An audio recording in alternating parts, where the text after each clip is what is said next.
From Relay, this is Connected, episode 532. Today's show is brought to you by ZocDoc, Vanta, NetSuite, and Masterclass. It is the Annies, our annual year in review episode. I am your Ricky Benchman, Mike Hurley, and I have the pleasure of introducing Federico Viticci. Hi, Federico. Hello, Mike. How are you? I'm good. I'm feeling very good. I'm excited for today's You feeling episode. good? Feeling good? Yeah, it's a great episode coming up. And for this episode, we're also joined by Stephen Hackett. Hello, Stephen. Hey, boys. Hello. Another year. Another year gone. One step Another closer to the end. That's Wow. that's a Linkin Park reference. It is. Oh, okay. That just seemed really dark to me as someone who's not deep in the lore, you know? Yeah. So, yes, it is the Annies. You may be thinking, wait, what is this? Well, we do it every year. The premise is pretty simple. It's our annual year in review. Months are graded on the Ticci scale. We should talk about the Ticci scale. So, Federico, do you want to walk us through the different steps on the scale, worst to best? Yeah, so the Ticci scale is a measuring system that's been in existence for quite a few years at this point. It's a very simple way to think about something that you like or dislike. It starts from the very bottom. There's nightmare. After nightmare, so that's something that is really, truly, horrifically bad. Then we move up to inferior minus. Then there's inferior. Then we move on to the middle part of the scale where there's decent and normal. Now, this is like when something is decent or normal, it's like the difference between the two is more like vibe based, but you'll get it. You know it when you see it. Moving on to the right side of the scale, we have good plus, and the culmination of something that you extremely appreciate, something that makes you feel, all warm and fuzzy inside is best I love you. That's for something that is truly extraordinary, that makes you happy just when you think about it. So that's the Ticci scale. Now, when it comes to the Annies, I believe the lowest ranking we can give to a month is inferior minus, because if I'm remembering correctly, Nightmare is occupied by March 2020. That's right. Right? And so if we have to get back to Nightmare again, something's going down, you know? You'll know if we go back to Nightmare again. We don't even need to tell you. Yeah. you know. And by and large, if you think it's a nightmare, it probably isn't, because it could be worse. Like, can it get worse? I'm not sure. We'll find out next year. I mean, it can always get worse. So. Sure. I'm going to say something as gently as I can. Just as gently as I can. I can't wait for this. The bat artwork on Nightmare pre-existed March 2020.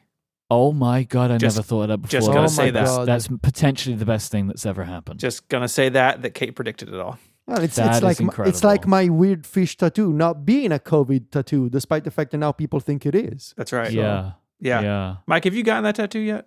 I have a whole plan, but I just haven't gotten around to it. Like, I know what it is. I know who's going to do it. Like, it's a whole thing. You're literally going to have a baby before a tattoo. Yeah, because maybe you and the baby get the same tattoo. Sure. Well, that's not what's going to happen, but it isn't far away from it. So I got a whole thing, but it's now going to be even longer until it happens. I'll tell you that. But I got a whole thing, but COVID got in the way. We'll go with that. We'll go with that. You can't blame me.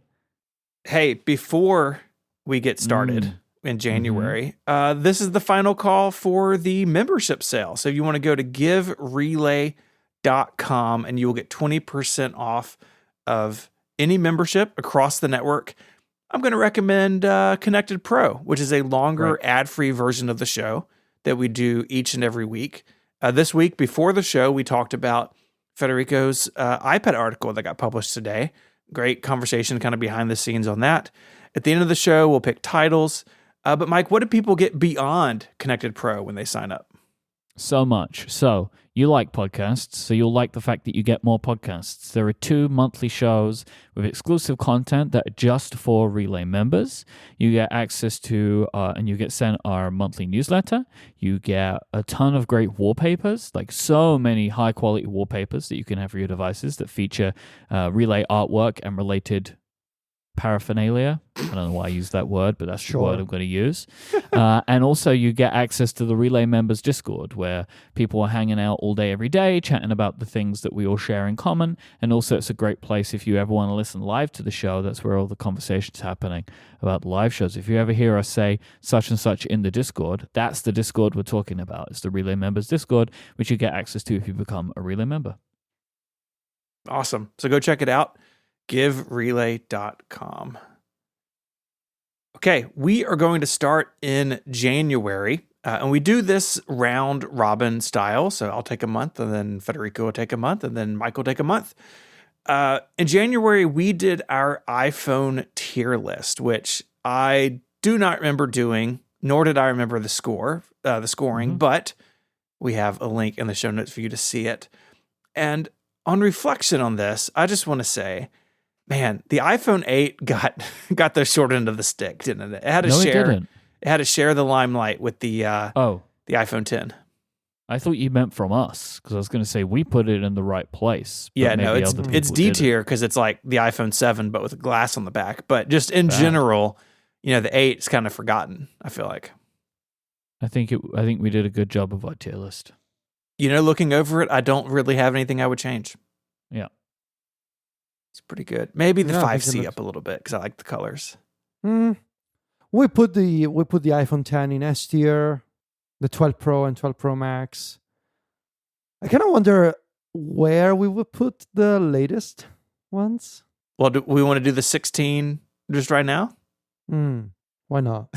I'm not going to Oh, update boy. the image. I wasn't prepared for this. All right, so are we talking the 16 and the 16 Pro, or are we going to do them separately? I think Separately or all together? I think the 16 line and then the 16 Pro line.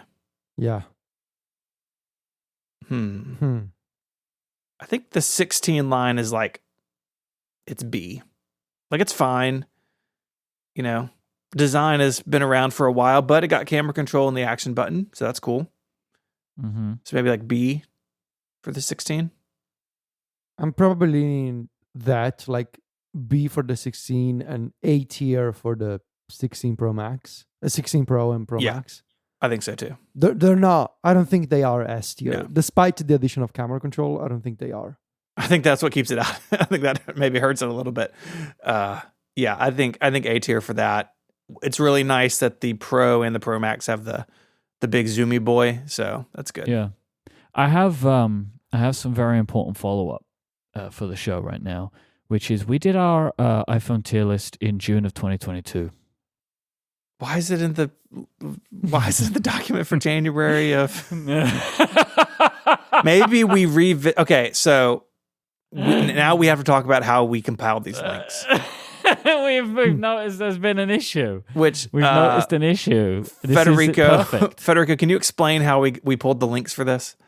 Well, this is your fault because it was your job to verify the links. Oh, he got him. Mike made the first pass. I trusted Mike. Mike made the first pass to then which we were supposed to then go through and look at the links to expand upon them. So it didn't take me very long of expanding upon this to get to that answer. What took me is the URLs has connected 404. Now 404 was a really long time ago. So Federico, do you want to talk about how we collected the links for this so we can shame Steven a little bit more? Yeah, so you guys asked me, like, is there a way that we can speed up the process of collecting all the links that we cover in each episode of Connected every week? And I had an idea of asking ChatGPT, the O1 Pro model, the really tanky beast model that they have. Like, can you create a Python script that does this? The idea being, I wanted to have a Python script that took the RSS feed, identified from the RSS feed which are the episodes that came out in 2024, and from those episodes, access the show notes. And in the show notes, identify links of two types. Links that point to commonly used websites like Mac Rumors, Mac Stories, Apple Insider, 9to5Mac, Bloomberg, like all those places, or links that have keywords in them, like iOS, iPadOS, Apple, all basically Apple related keywords. And in basically 30 minutes, I put it together, and it created this markdown list of links discussed each week on Connected, organized by month, if I'm not mistaken. But of course, that list contained, like, if this week on Connected we talk about something that happened 2 years ago, and that ends up in the show notes, like the very first one, like the very first one. Yep. We referenced in episode 483, which was in January of this year, in the show notes for that episode is the image of our tier list. So yeah, I think this is gonna be our only mistake in this link gathering, but we'll see. I now don't think that will be the case, so we have that to look forward to. Yeah, I'm afraid now. Yeah. I mean, I've already found another one in January, which is Apple closes its Infinite Loop store. That happened in December. But, look, just gone. Boom, down, gone. Forget about it. It didn't even happen. Didn't even happen. In January, Apple announced that the Vision Pro would be available in February. I guess we'll talk more about it in February. I did want to, like, that one was interesting, right? Because of the way that they did it. Like, we were every week at that point, we were like, they've got to announce this at some point, because they had not announced a date, just that it was coming.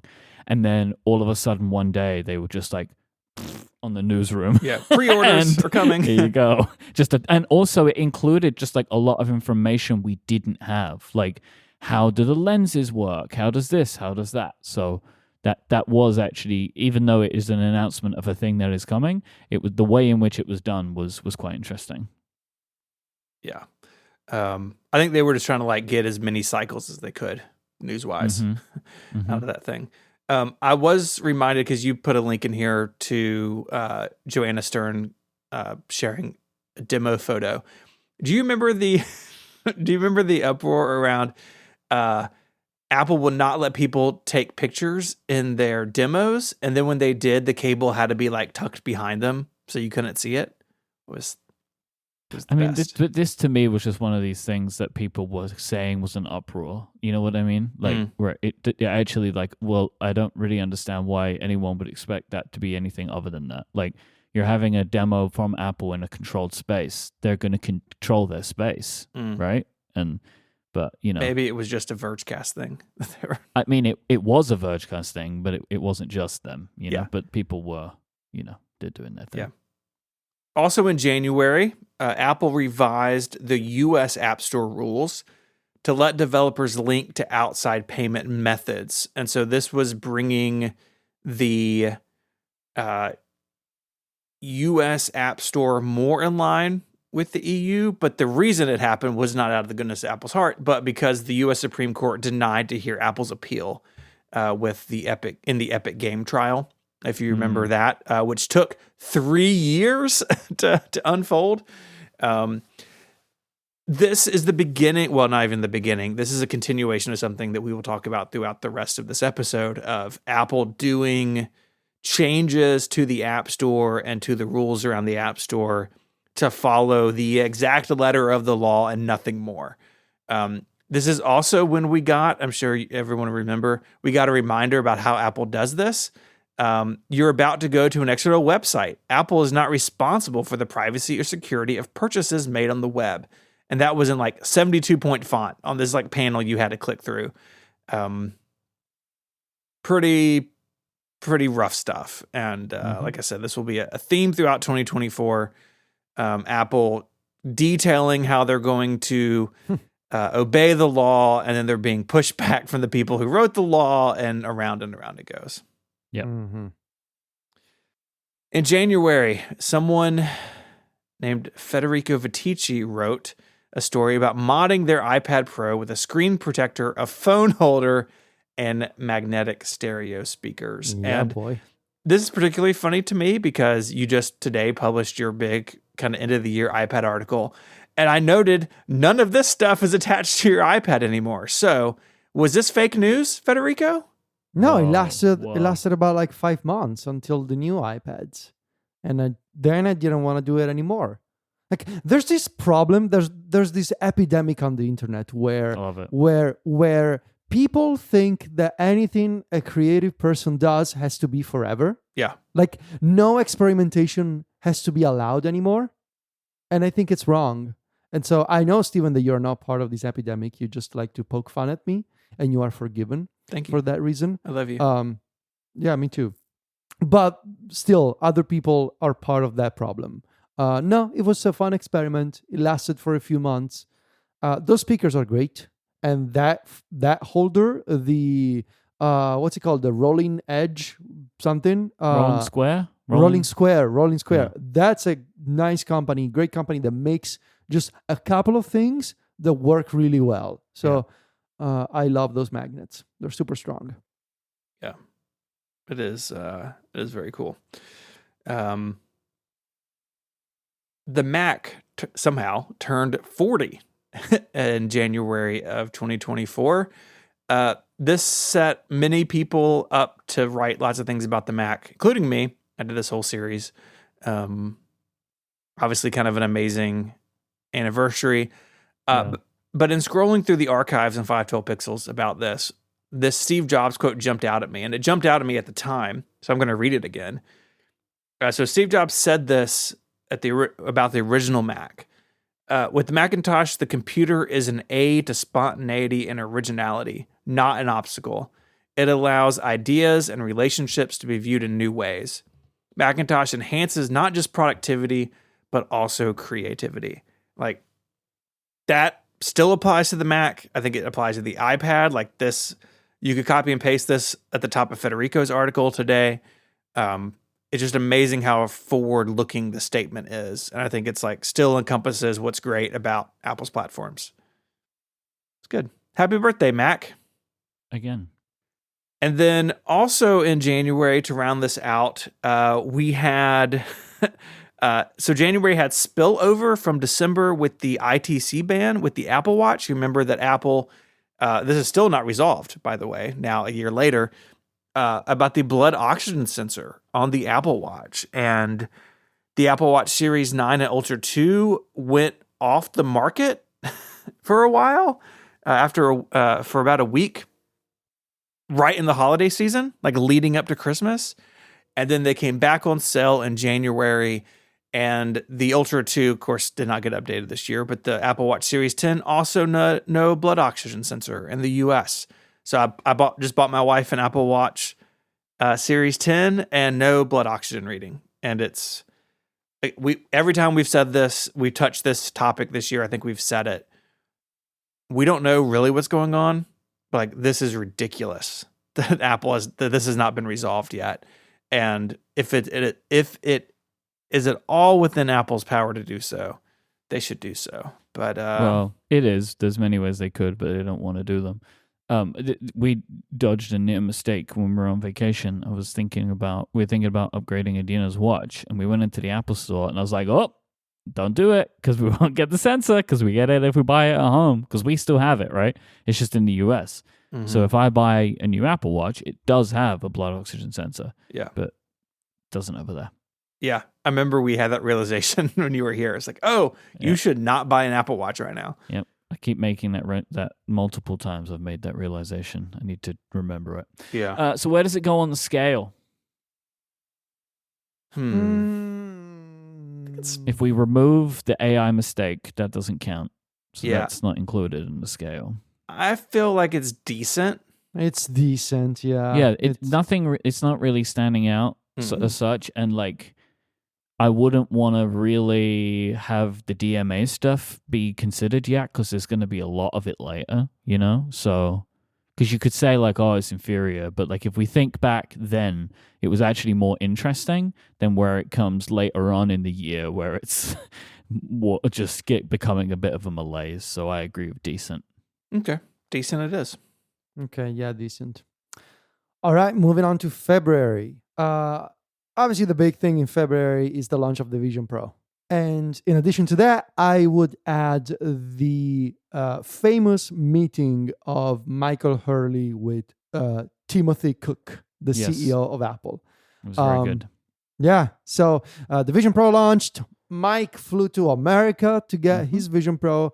Mine arrived in Italy after quite an adventure through customs, multiple shipping centers, multiple boxes, multiple hands that touched those boxes.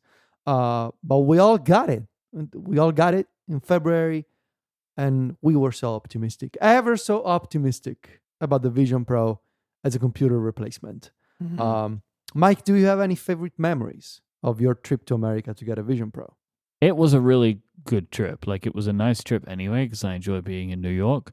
But getting to meet Tim Cook and also Joz, who I forget and does get forgotten from this story. I expect that happens a lot to anyone around Tim Cook, that people remember Tim. That was good. Casey came to surprise visit me. That was also really lovely. And then, of course, we had the excitement of getting the Vision Pro, which is very exciting. Like, those first few days were very exciting. Do you remember when we were all seeing our spatial personas for the first time? Or just, sorry, our personas for the first time. They were which not were spatial. All really bad. Really bad. At the beginning, really, really bad. Yeah. And good memes. But yeah, But that was a good time. That moment of getting a brand new Apple device, totally new platform, the initial wave, the initial and only wave of third-party apps on the App Store. But that's a good moment in time. Great memories. Not to jump too far ahead, but I just want to point out that Tim Cook met Mike before he met the king. It's pretty cool. And I met the king before Tim. And you met... Wait, what? Wait, When what? I was a kid, I met Prince Charles, who then became King Charles. That doesn't count. You cannot preemptively meet a future king. Yeah, you can, because that's what happens. Everyone that meets him before he's the king knows he's the future king, because that's how it works. That's exactly how, like, monarch succession works. We'll see. But I met the man. We'll say that. I met the man who became the king. I met him. It's like meeting John Ternus before he's CEO. Exactly, right. which we've also done. But that will also come later in this episode. Yeah. So many spoilers. Sorry. Yeah. Well, is it a spoiler if it already happened? Spoilers. No one Spoilers. knows. Oh, don't tell me about May. How could you? Also in February, Apple started to release a bunch of information about the large language models that they were building, or at the very least researching and publishing papers about. We covered plenty of these acronyms. MGIE, an instruction-based image editing large language model, which means like you can take an image and give it a natural language instruction. Like there's a picture of the sky. You can say, instead of blue, make it purple. And it should do that.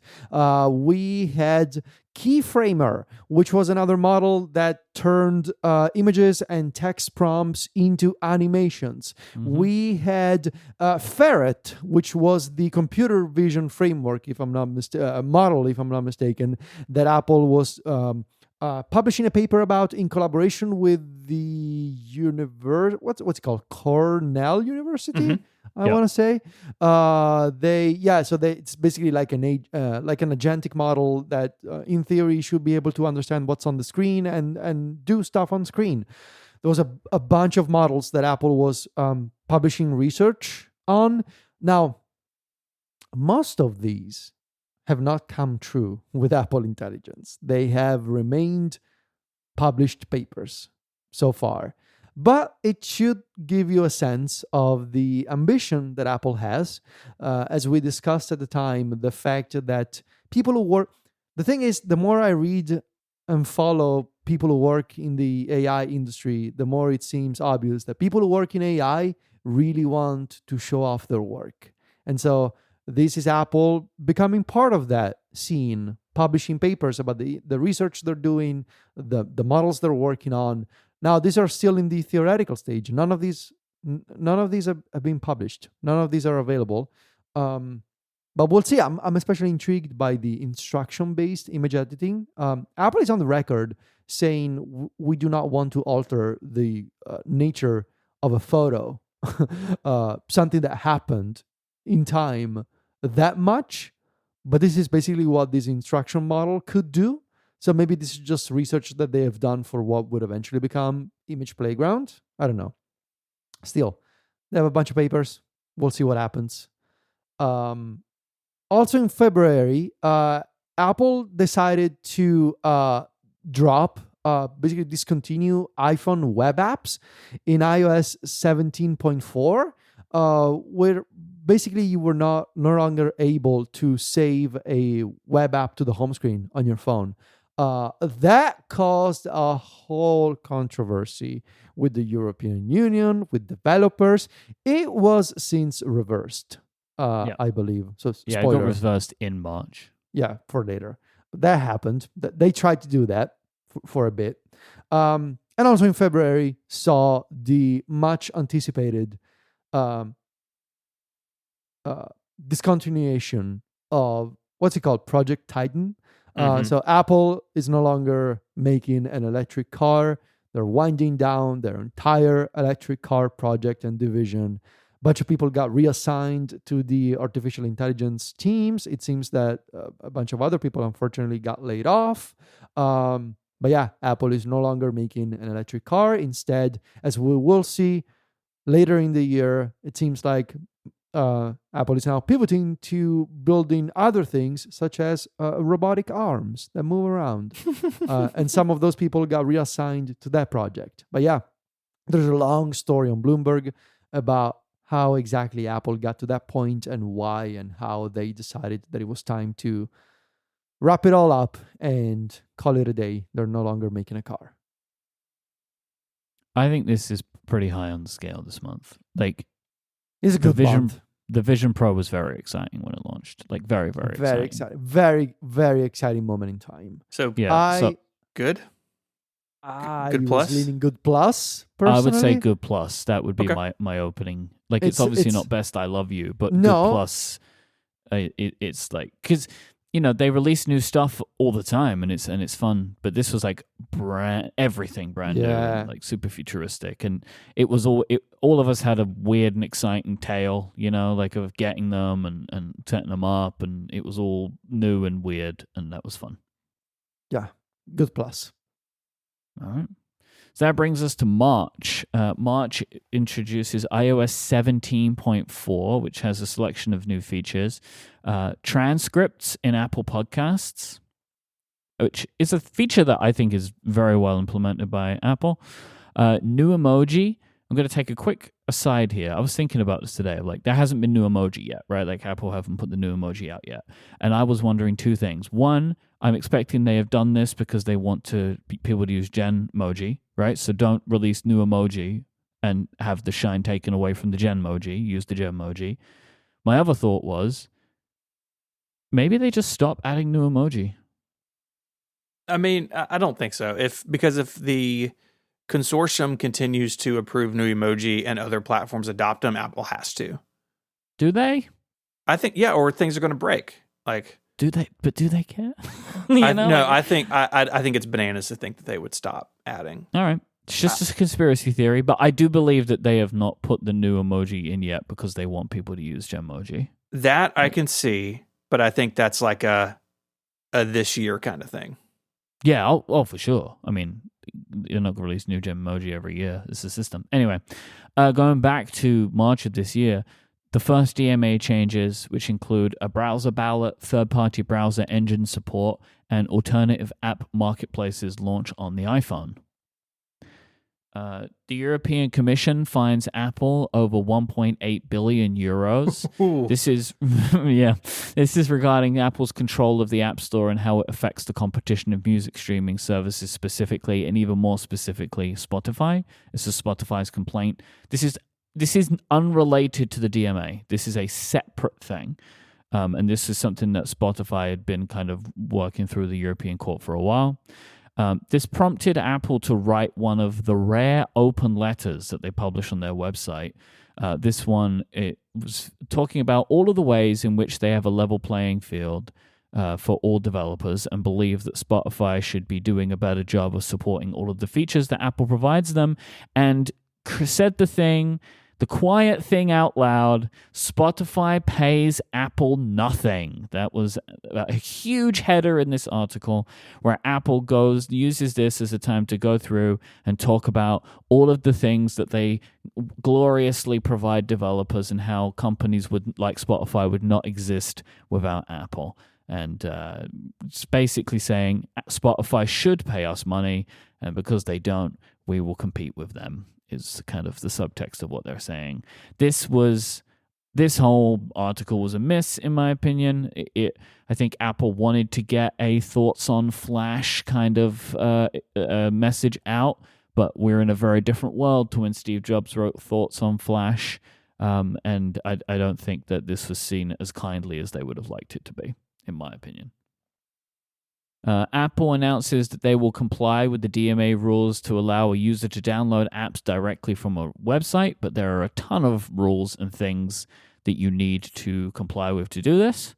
Then the U.S. Department of Justice raised its antitrust complaint about Apple, so lots of things going on.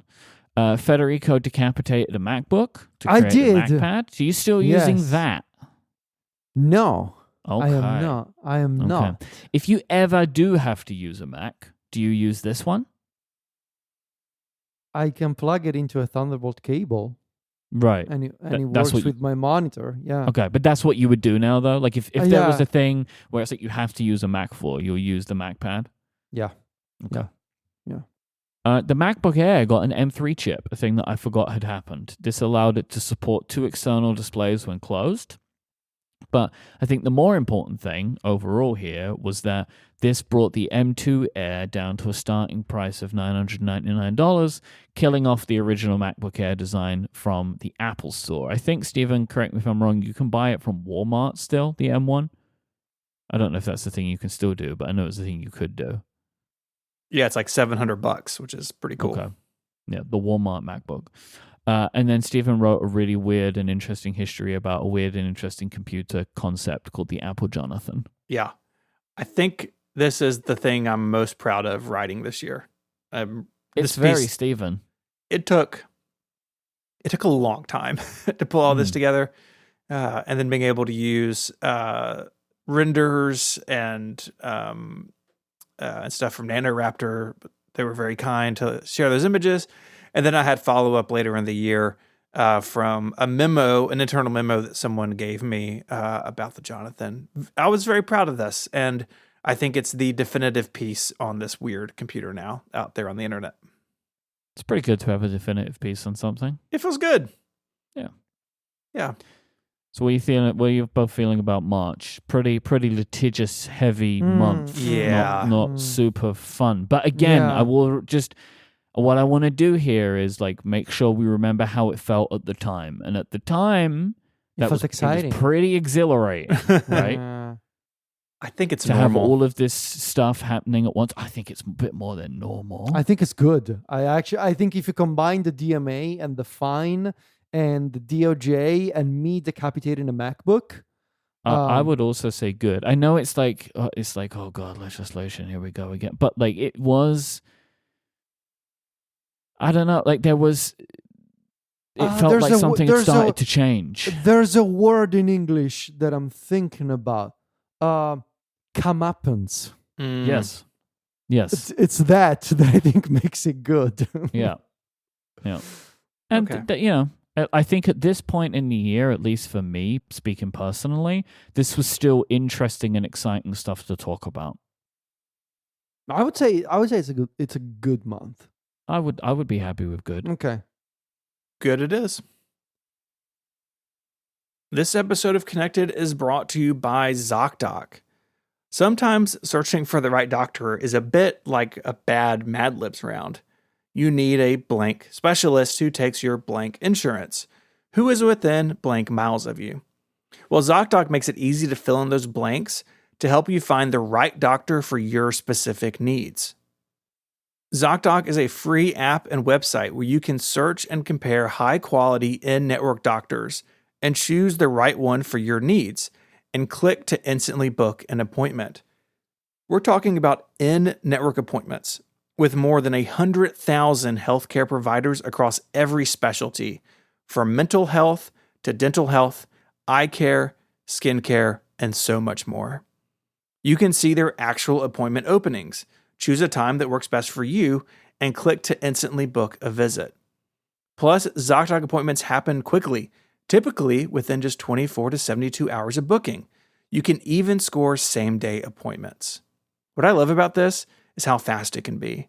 Spending time on hold, trying to figure out someone's schedule and get an appointment set up, it can take a lot of time out of your day, and ZocDoc makes it easy. And with that fast turnaround time, you can get in to see somebody quickly. So stop putting off those doctor appointments and go to ZocDoc.com/connected to find and instantly book a top-rated doctor today. That's ZocDoc, ZocDoc.com/connected. Up next, we have April. Starting out April, Apple released the spatial personas betas. So we talked on this a second ago, where the spatial personas were not there in Vision OS 1.0. This is where you were cut out and you're kind of floating and you got your hands. Initially, they were pretty rough, but I will give Apple credit. They have improved greatly in the months since. But the question, of course, Mike, does your mouth move on your spatial persona yet?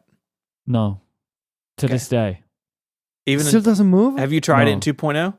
Can I ask you Yes. something else? Yes. Are you sure your mouth moves in real life? No. Okay. I mean, I don't see it. That's what I thought. That's what I thought. Maybe it doesn't, but no, it still doesn't. And even on the most recent 2.2 beta, it still doesn't. It's gotten a little bit better, but by and large, it is a non-moving mouth. It's rough. Non-moving non-moving. mouth. Yep. That's a great name for a band. Or I still have an open feedback that has not been in any way updated. So that going back to the day the Vision Pro came out, I filed that feedback. Wow. Okay. Automatic makes the news. no, I like makes the move. They make lots of moves this year. Yeah. It's that company. God, This they is did. one of them. This move, though, is they acquired Beeper. You remember Beeper? Beeper. Yeah. Wow. This, it was like, hey, get all your chats into one place. And this was spicy because they tried adding iMessage. And this was a cat and mouse game with Apple and Beeper to get messages in. And then they ultimately lost it. And then Automatic bought them. The moral of the story is Apple will always win the cat and mouse game. What I like about this in hindsight is how quickly things can change, because they were good guy Automatic when making this move. People were like, oh, great, like they're helping this company out, you know? And it's just like, oh, later on in the year, things change. Things change. Yeah. Do you like pineapple on pizza? Click here. I actually really do, so maybe I could sign up. You know? could use WordPress, yeah. We'll get to all that. Don't worry, it's coming. Yeah. Delta launched on the App Store. This feels, I'm gonna say it. This feels like the most important news story of the year. Well, it's also the Mac Story Selects app of the year, so go figure, you know. Just everything that this represents is huge. Absolutely huge. That's a good way of saying it. It is like Delta is the encapsulation of a lot of what has happened in 2024. It's the poster child. It needed 2024 to have happened. It couldn't have happened otherwise. I don't think those folks set out to be the center of all of this. No, probably not. They just wanted to play Nintendo DS games on their phone. Mm-hmm. Yeah, but here we are. And the fact that I can click this link and it opens in the App Store and I can just download it is amazing to me 8 months later. And it's a pretty monumental moment. I don't think it's in the news unless anybody added it to the December column. So I'm maybe jumping ahead. But like similarly, I mean, like 2 days ago, they just added the ability to sign up with Patreon via the app, which is the first time that's ever happened. So again, yes, like setting the tone of the year. So yeah, maybe that's a new thing we give in the Annies just to make this more complicated. What is the encapsulation of the year? But I definitely agree with you, Stephen, that Delta makes that. Yeah. the beginning of the end of Fine Woven started happening in April. Fine Woven. That's a name I haven't heard in a long time. Yeah. You can still get Fine Woven stuff. You know, they got rid of the iPhone cases, but these were rumors. Oh, you can get the watch bands. The watches. Yeah. The watch and the wallet, maybe? Yeah. But these were the rumors that the Fine Woven products were going to be ended. You know, there's some Fine Woven truthers out there, but I think the three of us agree it was a pretty poor move to move to it. I'd love to know what happened though. Like I would love to know behind the scenes, like just what went wrong with Fine Woven. This next one, I had forgotten about it. And when I reread it, I think I had the exact same feeling I did in April of just like, what? So in the mountain of legal cases that Apple has been dealing with, Phil Schiller testified that he didn't know if the App Store was profitable or not. Love it.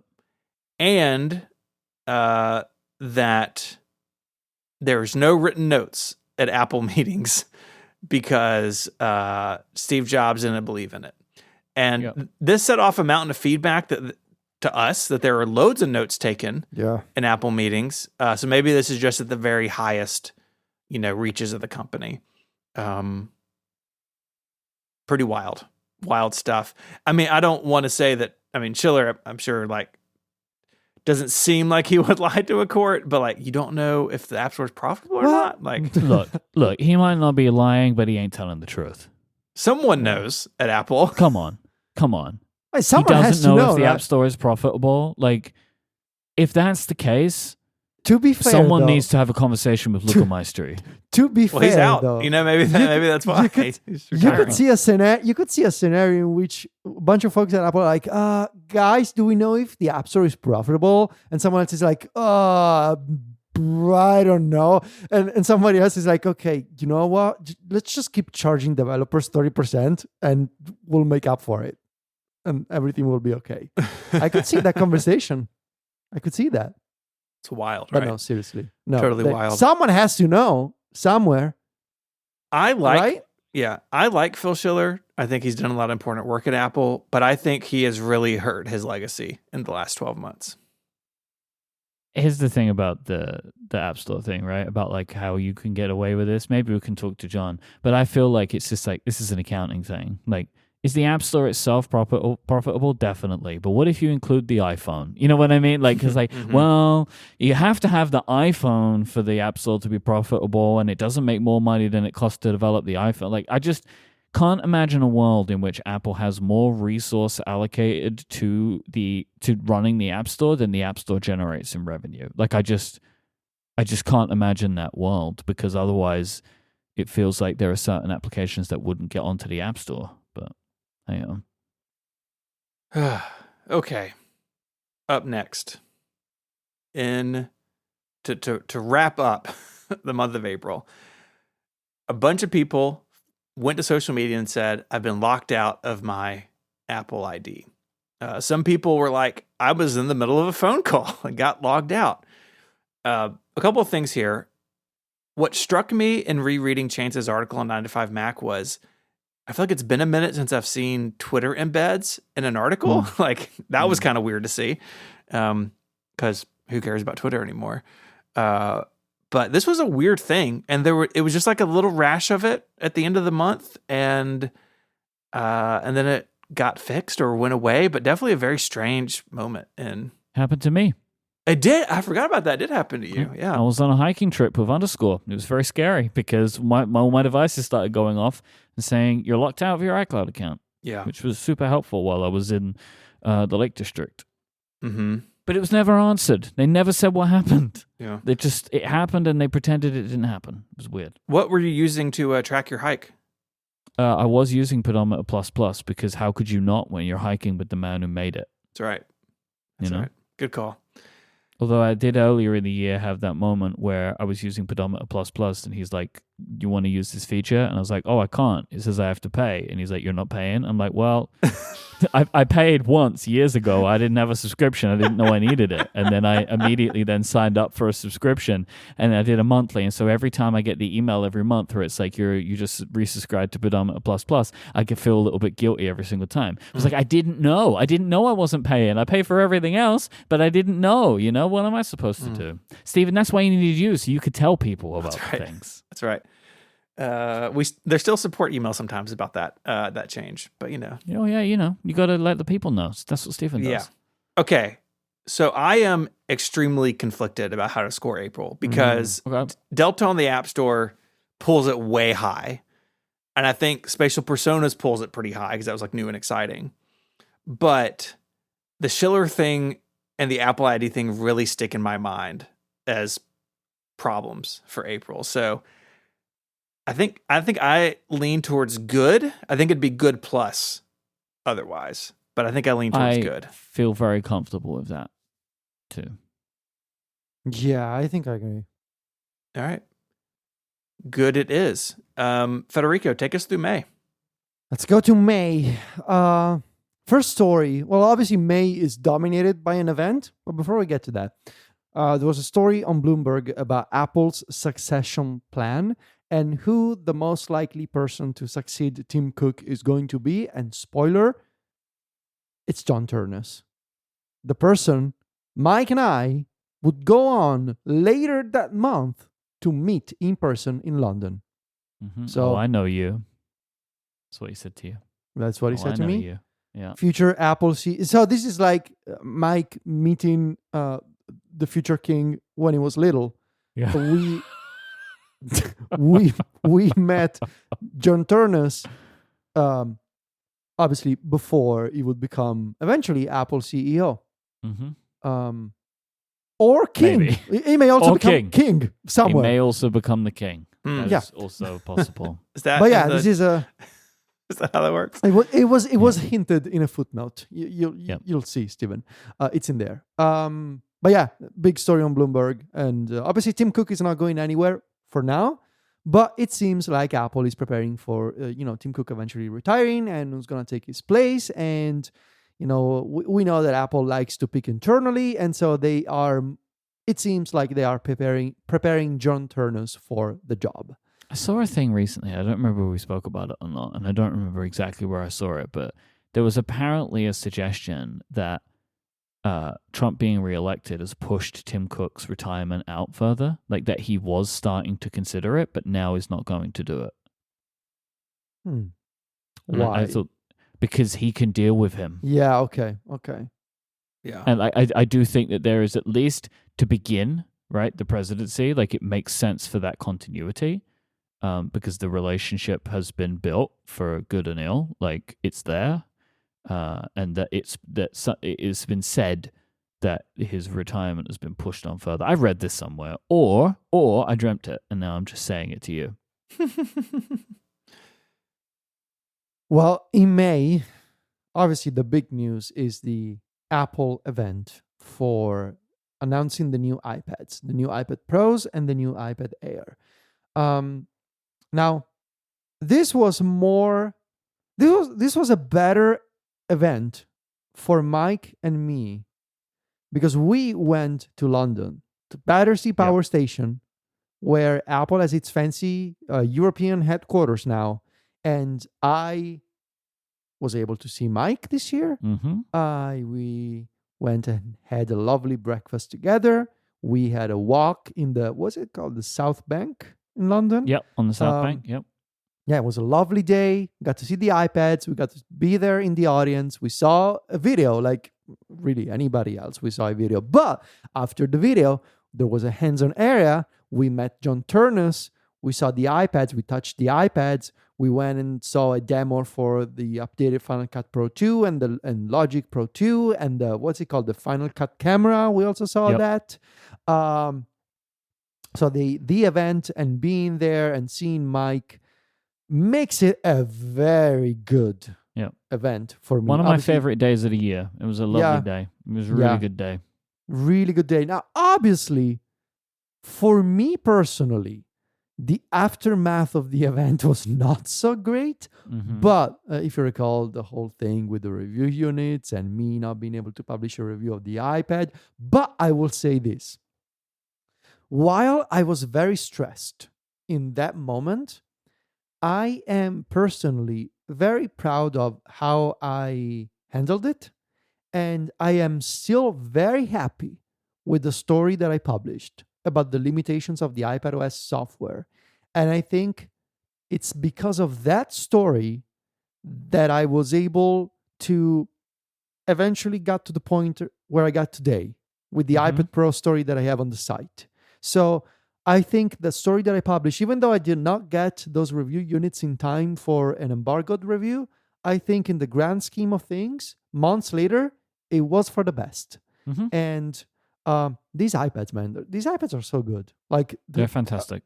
The iPad hardware is incredible. Like the appreciation that I have, and believe me, I have tried other tablets. I have tried all the things. This is something that I mentioned in my story today. I have tried things in the past 2 years. I've seen things and I've tried things and I've bought things and I have sold those things. And the iPad Pro, so thin, multiple display options, 2 sizes, the new Magic Keyboard, the Apple Pencil Pro, literally nobody makes a tablet like this. This is not me being a fanboy. Like it's the objective reality. Nobody makes this kind of tablet with this kind of performance. That's what it is. Anyway, that was very good. Very good day. Very good to see Mike. Beyond the Apple event in London and the new iPads, Apple pre-announced their usual, for Global Accessibility Awareness Day, they previewed the accessibility features coming to all of their operating systems down the road, including eye tracking, which is one of the highlights of iOS 18. And I believe there's also the motion cues for people who suffer for motion sickness. Stephen, do you still use this? Yeah, do you use it? Yeah, it's great. Nice. I will say, even on the 16 Pro, it makes the phone slow. Like, if you go to do something, it feels like it stutters a little bit. But I do like this feature. It doesn't completely solve the problem for me, but I do feel like it helps. And so it is on.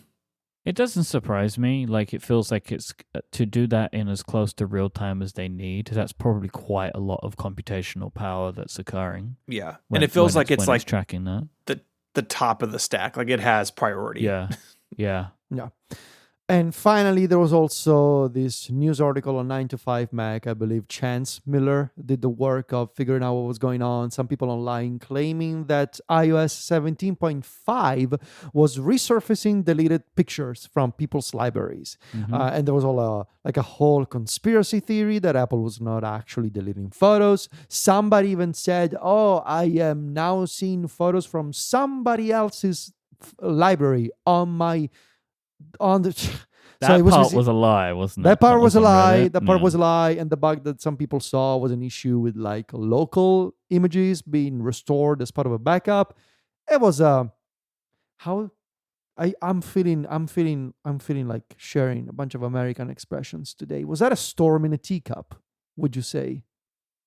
Yeah, I don't know if I call that an American expression, but it is it is an expression. It is an English expression. Yeah, it is. It was, in hindsight, a storm in a teacup. Yeah. When we knew what was going on. But before we knew what was going on, it seemed like quite a problem. Yeah. That's fair, I think. Because it was like these images shouldn't even exist anymore. Like, they're gone from the 30-day restore thing, right? So it's like, because one potential route for that story was Apple is not deleting images that you're asking them to. Like, that was a potential concern. Like, but it ended up seeming like there was some bug and it got fixed and it wasn't as bad as it could have been. Yeah. So, because of what we said in the new iPads and me hanging out with Mike and exploring London and going to the event and meeting John Ternus, I will put my foot down and argue that for the first time in a while, this is a Best I Love You month. I feel the same, by the way. I mean, this is obviously incredibly biased. Sorry, Stephen. Yeah. But like, we had such a lovely day. It was a really nice day. Okay. Thank yeah. you. Best I love you. Thank you. Finally, we have a Best I Love You month. Oh, This episode of Connected is brought to you by Vanta, the folks who help you automate compliance, manage risk, and continuously prove trust. Improving company trust is more important than ever, especially when it comes to your security program. Vanta helps centralize program requirements and automate evidence collection for frameworks like SOC 2, ISO 27001, HIPAA, and more, meaning you can save time, money, and build customer trust. And with Vanta, you get continuous visibility into the state of your controls. Join more than the 8,000 global companies like Atlassian, Flow Health, and Quora who trust Vanta to manage risk and prove security in real time. Now that's a new way to handle governance, risk, and compliance. Learn more at vanta.com/connected. That's Vanta, VANTA, vanta.com/connected. Let me change the feeling on Best I Love You. okay. as we go Oh, no. to No. June. WWDC 24. Essentially, it's all Apple Intelligence. Like, there were things in the operating systems. Maybe we'll talk about them when we get to September later on.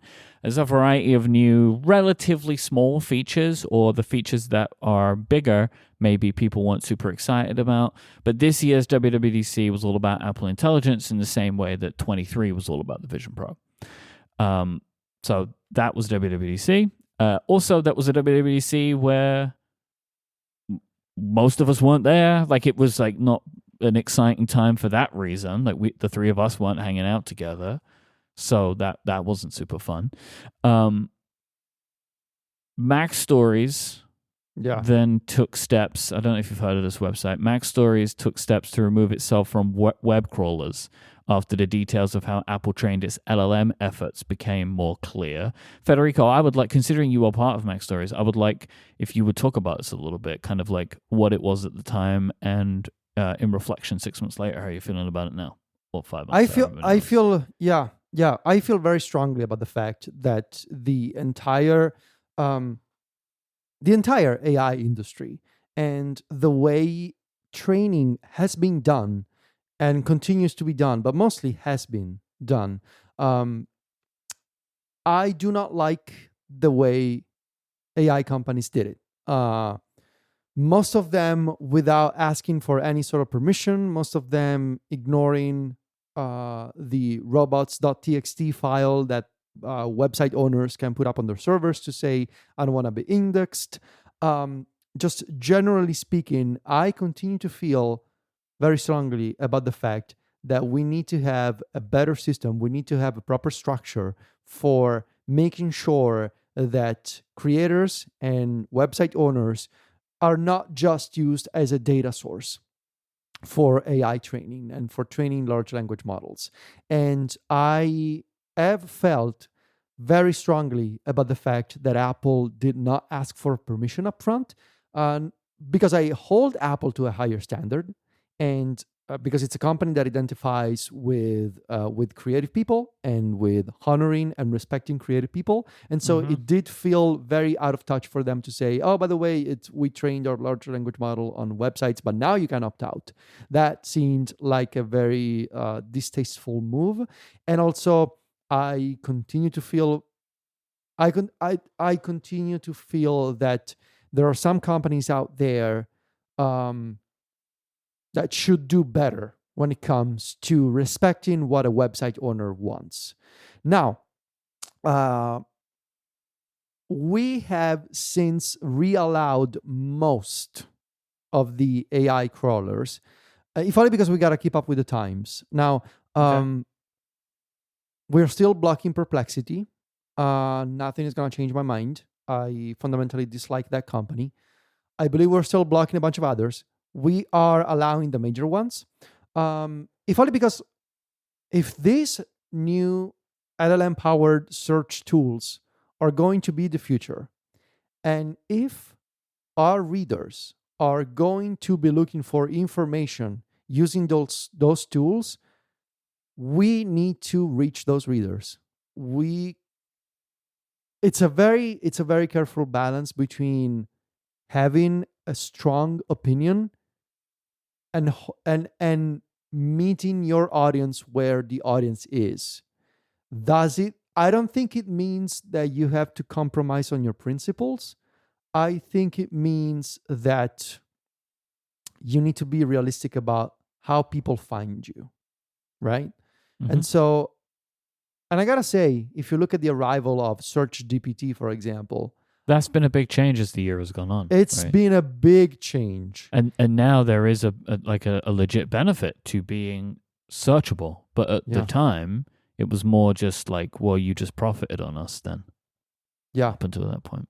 Yeah, and they do a decent enough job, I think, Search GPT, when it comes to linking to sources and having Yeah. having citations in line. And in fact, like this is when I realized I'm clicking more on sources now than I was ever doing with Google searches, which one were hiding the source with their rich visual snippets, and two, Google searches were just bad.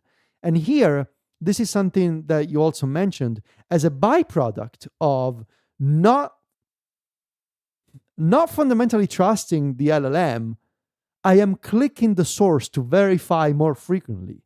Mm-hmm. And by clicking the source, I'm visiting a website, which in return should be a good thing for the publisher. So that's why a couple of weeks ago we decided we should reallow these tools, especially if these are going to be used as search engines going forward.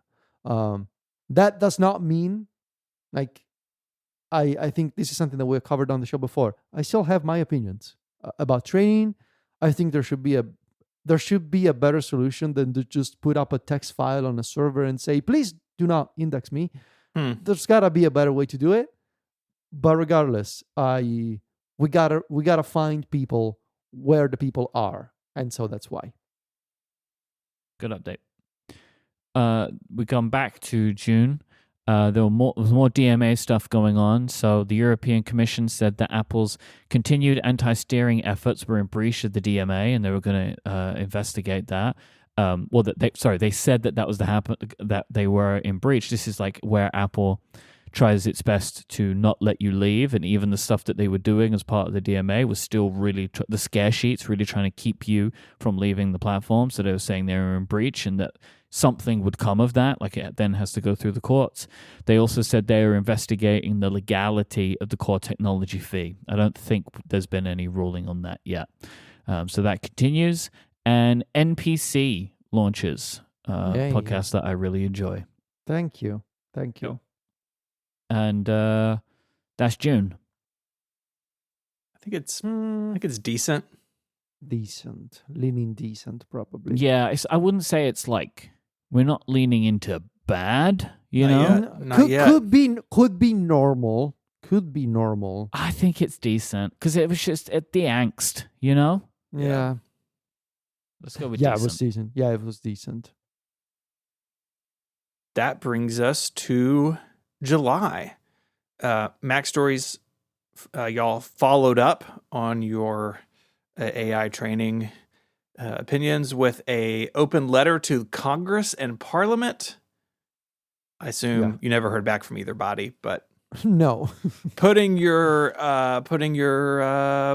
money where your mouth is, so to speak. Putting your letter where your opinions are. Better. Yeah. Yeah, we did that. I'm happy we did it, because like that whole thing about training and scraping publishers and just completely disregarding robots.txt, or like I still stand by that. I think it's wrong, but unfortunately the damage has been done, largely done. And as we have established now, these AI companies are after having scraped the entire web, they're now moving on to like using synthetic data because they're running out of regular data. So we're well past the point of like the damage has been mostly done. So it is what it is. Yeah. I think that's a reasonable way to think about it. more AI drama. Microsoft and Apple, very briefly, we're going to have board seats on OpenAI's board. Remember, OpenAI had basically had a coup, and then they're going to rebuild the board, et cetera, et cetera. But then Apple and Microsoft backed out of those board seats amid regulatory scrutiny or proposed regulatory scrutiny, anyways. And I do want to say, like, it still feels like Microsoft and OpenAI is a ticking time bomb. Just recently, Sam Altman is trying to like downgrade their definition of AGI, of artificial general intelligence, because once they have that, then like the Microsoft deal, it doesn't stand the way that it does now. It's all very kind of messy. There's still a lot of like, I think, gray area around OpenAI in terms of their structure and how they operate. I think there's more of that to come, but July was definitely one point along that path. In July, the EU also spoke about Apple and AI, saying that withholding Apple Intelligence from the EU was a stunning declaration. So those features are not in the EU. They are coming, though, right? Is that where it stands now? They are coming at some point. Yeah. Yep. But the most important thing in July is that Relay turned 10. Yes. We did a live show in London. Our friend Ian made an incredible film about the show and the network. Mike and I got really cool trophies from St. Jude. That trip, that show was incredible. Yep. Best night ever. Yes. Couldn't have been better. Loved it so And much. for this reason alone, I think we should also give this month the Best I Love You treatment. Agreed. Yep. I think there's going to be quite a few. This might be the most Best I Love Yous in a year, I think. Yeah. I Well, it think was a it's- good year. It was a good Yes. year. I agree. I absolutely agree. But I feel like we're leaning that way. Yep. This episode of Connected is brought to you by NetSuite. What does the future hold for business? Well, if you ask 9 experts, you're going to get 10 different answers. Some say rates will rise or fall, while others say inflation will go up or down. The only way business owners can know for sure is if someone invents a crystal ball. Well, until then, over 40,000 businesses have future-proofed their business with NetSuite by Oracle, the #1 cloud ERP, bringing accounting, financial management, inventory, HR, and more into one fluid platform. With one unified business management suite and one source of truth, you get the visibility and control you need to make quick decisions. With real-time insights and forecasting, you're peering into the future with actionable data. No crystal ball required. So when you're closing the books in days and not weeks, you're spending less time looking backward and more time on what's next. The importance of having a single source of truth is huge. When you need to make a decision quickly in your business, you do not want to be scrounging around a bunch of different platforms. And NetSuite puts it all in one place. So whether your company is earning millions or even hundreds of millions, NetSuite helps you respond to immediate challenges and seize your biggest opportunities. So download the CFO's Guide to AI and Machine Learning at netsuite.com/connected. This is a free guide at NetSuite, NETSUITE, netsuite.com/connected. Our thanks to NetSuite for their support of the show. All right, let's move on to August. Google was identified as a monopolist in the U.S.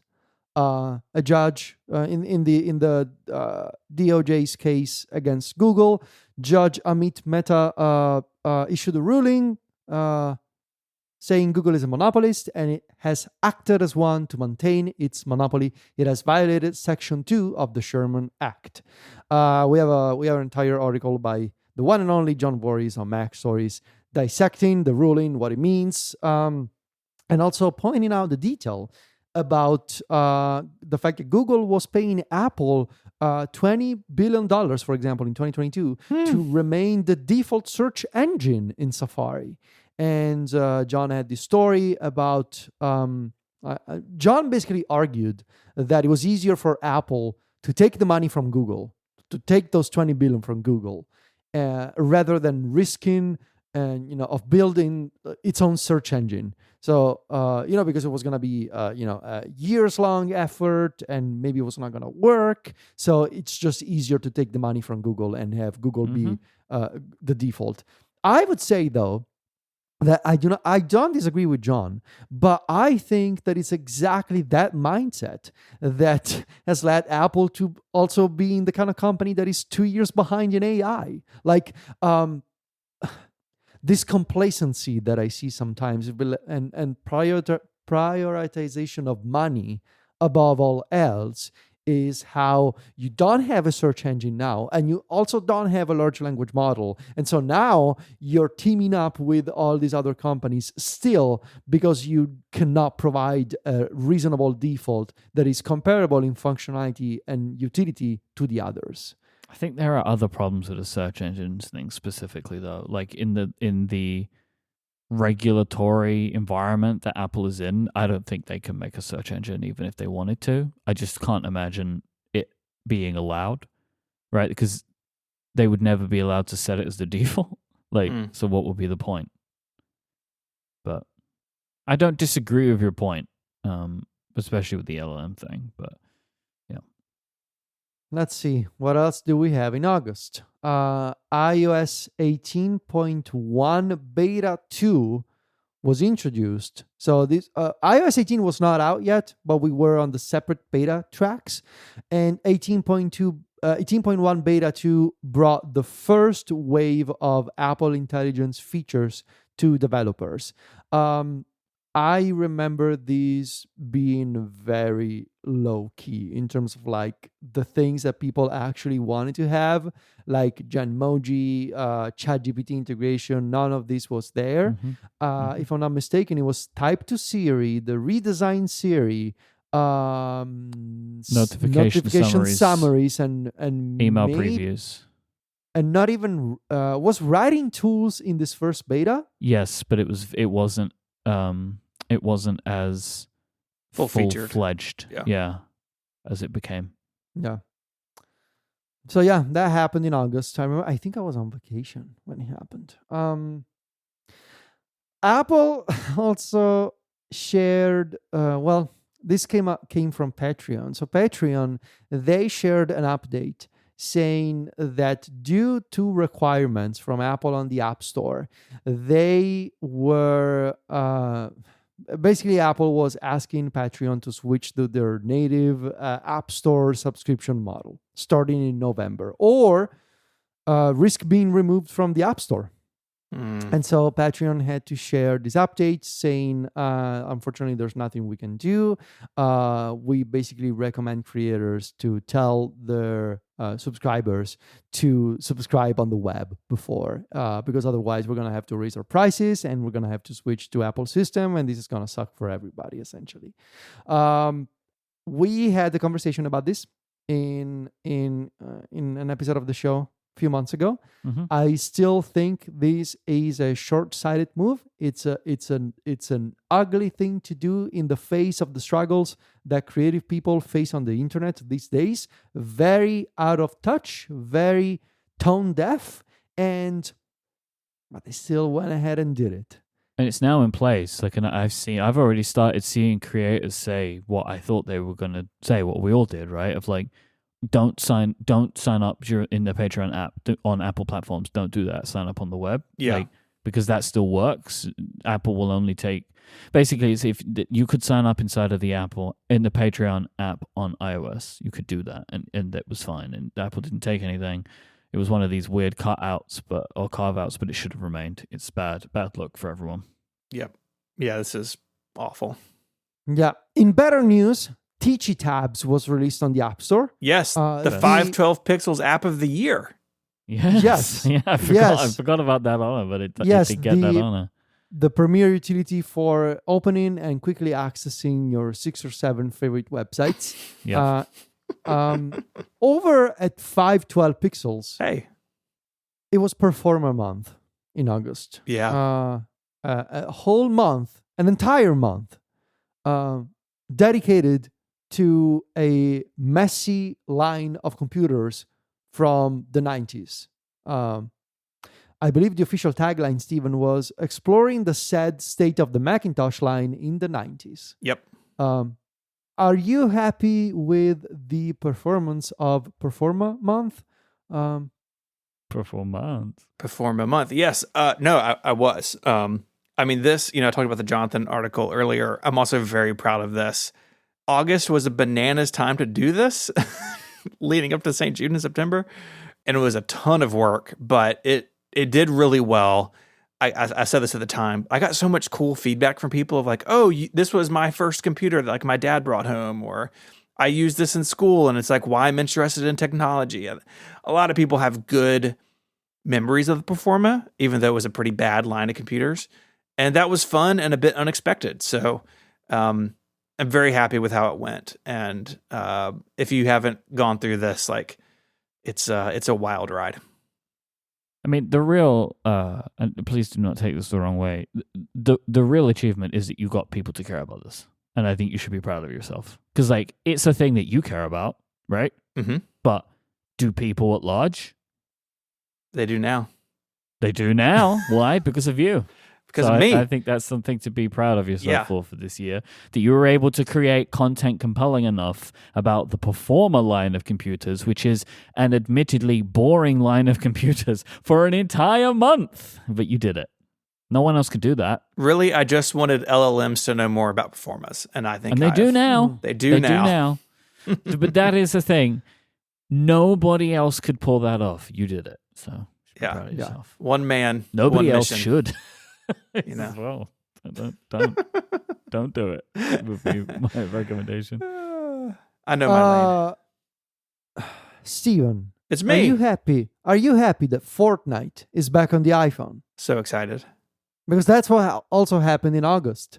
The Epic Game Store, thanks to the DMA, thanks to third-party marketplaces on the iPhone, Fortnite and a bunch of other games by Epic is back on the App Store. You can play Fortnite if you live in Europe. I was gonna say, not here. Not there. Ironically, in the land of freedom, you cannot, but here you can. So yeah, Fortnite is back on the iPhone in Europe, and also I gotta be honest, I completely forgot that this happened. Apple executive Matt Fisher, the head of the App Store, left the company amidst a reorganization process. So, you think Phil Schiller knew about that, or was he surprised? I know. Everything's a surprise. Nobody took any notes, so I would. Yeah, I never do know. First time hearing about it. Phil didn't even know that there was a head of the App Store. It was like, hey, I thought I was the head of the App Store. Who's this man? Yeah. And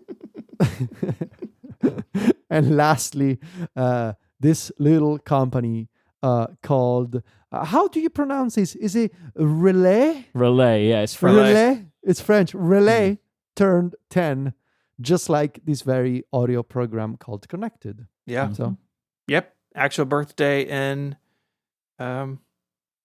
August. There you go. You got it. It's incredible. It was understated for a 10th anniversary because we did the big blowout in July. Yeah, which made sense. You don't keep celebrating it; people will get bored of it. But yeah, we did it. Double we got birthday, to 10 years. Double birthday, all the way, like the Queen had. Exactly. Oh, I don't know if the King has the double birthday. Probably, but we can ask Tim Cook, his new best friend.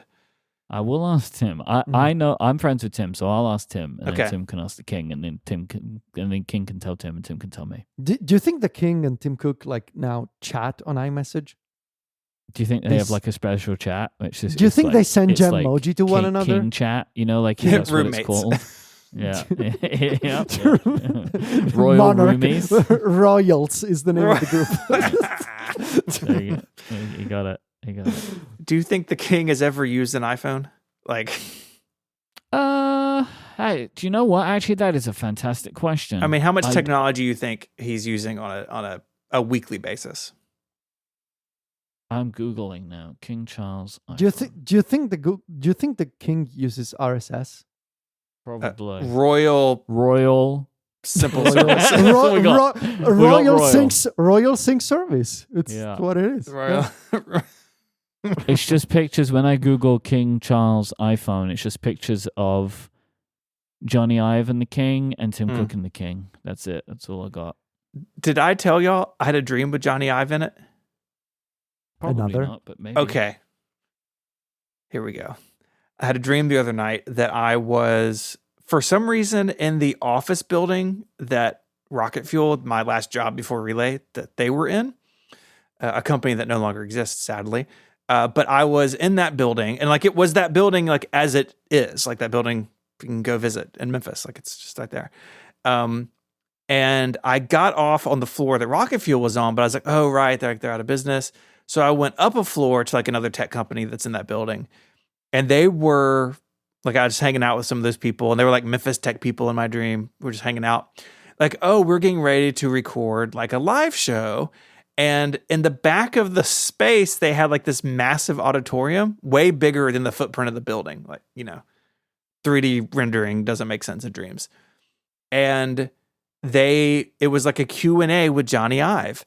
And he would not commit to saying anything bad about Apple, like everyone was trying to get him to. And then someone like pulled out like an iPhone 16, like, what do you think about the new phone? And he went off about how boring it was and how like the design team that was left were like immature children. It was very weird. Whoa, that's unnecessary. And then I woke up. A little bit mean from him, to be a little honest. bit mean. I don't think he would say that. No. But he was in my dream. And he also like he was supposed to be like in like high like chairs, like stools on the stage, Okay. but he wouldn't sit on them. He just like leaned against the wall, like on the side of the stage. It was very strange. Anyways, that was my dream. ChatGPT says reports suggest that the king does not own a cell phone, relying on his staff for communication needs, which honestly, good move. Do you remember how how cool it was that Obama was like the BlackBerry president, and then it became Yes. very uncool that he was the BlackBerry president? Yes. So, August, what do we think? The Patreon thing really annoyed me. Yeah, Yeah, me that too. really sucks. That brings the month down. We're going to take the Relay Turning 10 out of this one because we've Okay. already given ourselves that one in July.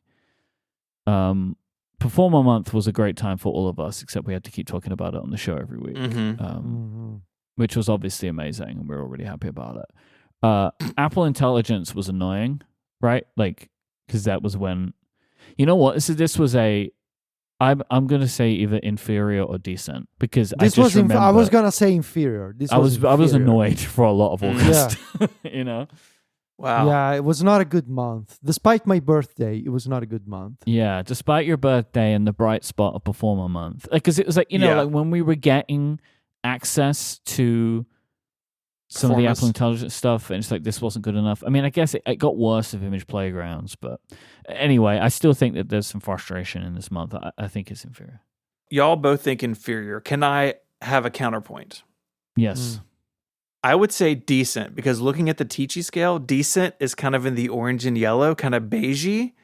Okay. Performers are beige. Yeah, and also there was Performer Month, which we all loved, so decent would be fine. Decent it is.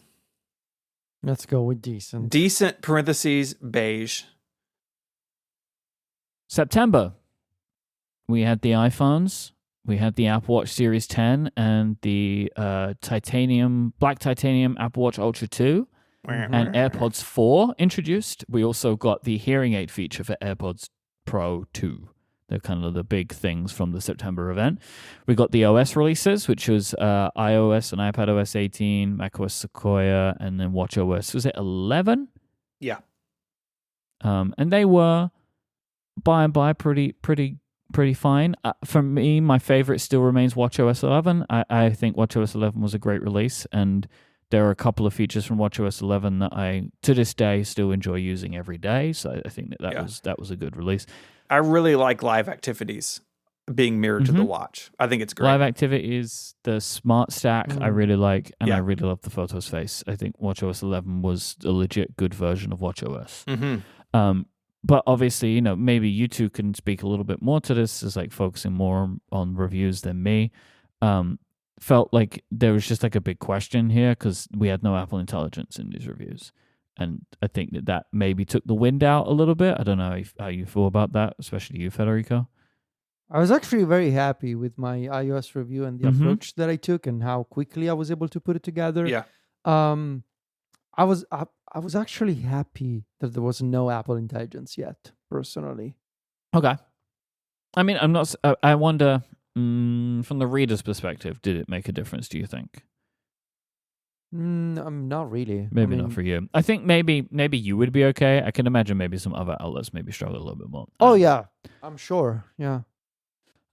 We had Meta demoing Orion, their AR glasses concept. They showed it on stage during their, I think it's Meta Connect is the name of the conference. And then they did a series of demos of various news outlets and content creators. As we know by now, Orion is essentially a concept. They're not looking to sell it because it would be too expensive, but it is a vision of their capability. And I think Orion is now a stake in the ground for what this type of product could be, and it's just about who's going to get there first. And then the WordPress drama begins, which is honestly just too much to get into. But like, there was stuff happening at WordPress, and everybody's mad about it. Yeah. I think everyone's mad about it, including all of the people involved and everyone surrounding it. No one is happy about what's happening with Automatic. Yeah. And the best news is September, Relay raised over $1 million for the kids of St. Jude. Heck yes, we did. $1 million. We actually did do that. That's the thing that we all did. $1 million. In 1 year. In 1 month. Yes, so in one campaign over 5 weeks or whatever it is, we raised $1 million, which is incredible. Good podcastathon too. So this was a very good month, I would say. Right? Yeah. Yes. How good? Well, I would say the combination of the reviews, the new hardware, the Orion concept, the drama, and $1 million, the baseline is good plus. Yeah. I feel we're just going to keep doing it, so just keep doing it. We're like, the meme of Leonardo DiCaprio throwing the money off the boat, but yet all of those dollar bills are just best I love yous. I just think that's where we are this year. Because also the WordPress drama, like for me, doesn't affect me at all. So it is just interesting. It's just like, I don't care. So I just like reading it and like hearing about it. Look, for me, it's best I love you. The $1 million alone would do that. Mm-hmm. I mean, damn, like $1 million, y'all? Like, come on. It's a lot of money. It's a lot of money. Best I love you it is. This episode of the show is made possible by Masterclass. Everyone has people in their lives who are tricky to buy for. They already have everything, so each year it gets harder to think outside the box. Or maybe their interests are just a little bit unusual. Well, thankfully, there's a gift that's always on time and lasts a lifetime. This Christmas, you can't do better than Masterclass. With Masterclass, your loved ones can learn from the best to become their best. Masterclass is the only streaming platform where you can learn and grow with over 200 of the world's best. That's why Wirecutter calls it an invaluable gift. So get that hard-to-buy-for person in your life unlimited learning. They can learn from any Masterclass instructor anywhere, on a smartphone, computer, smart TV, or even just with audio. Help them take the leap and learn how to build their startup, use science to solve problems, or explore adventure photography. That's what Alexius Ohanian, Bill Nye, and Jimmy Chin are up to on Masterclass. And these classes really make a difference. 88% of members feel that Masterclass has made a positive impact on their lives. I think this makes a great gift because it empowers somebody to make improvements in their lives, and that is really something special. Plus, there's no risk. Every new membership comes with a 30-day money-back guarantee. So give your loved ones a year of learning with Masterclass. Masterclass always has great offers during the holidays, sometimes up to as much as 50% off. So head on over to masterclass.com/connected for the current offer. That's up to 50% off at masterclass.com/connected. Our thanks to Masterclass for their support of the show. October. We are now entering towards the end of the year.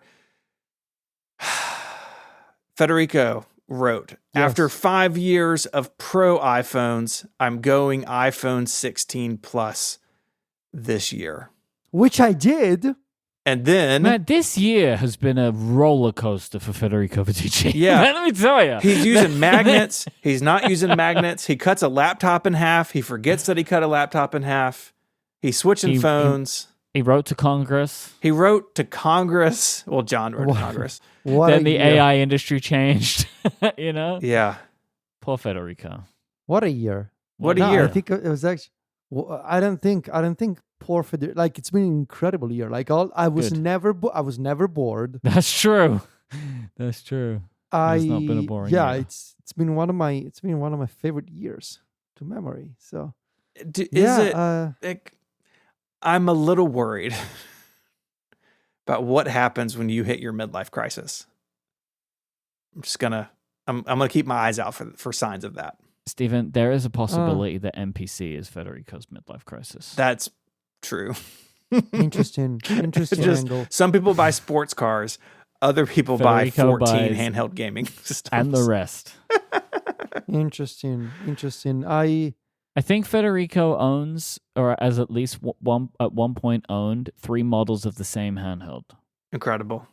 Which one? The Iron Odin. Oh yeah, I don't have a single one anymore. But at one point, I think there may have been overlaps, right? That like Odin Pro Mini, Odin Pro Portal. Well, the Portal is still not shipped. Sure, so. but you would at least put money down for all of these things within the same time period. Yeah. This is not criticism. I love it because it's one of my favorite podcasts. And I can't judge because I bought a bunch of Performas this year. So I'm just saying I'm looking out for you. That's all I'm saying. Yeah, I don't think I'll ever have a midlife crisis. Because I don't think I'll ever have a midlife. You know, I'm just gonna go on this way forever. So let's go, baby. Federico lives forever. That's what we're saying. You know what? What do they call it? The founder mode? Is that the expression that people know? Yeah, let's go. Let's go with that. He's perpetually 36. That's part of being founder mode. Yeah.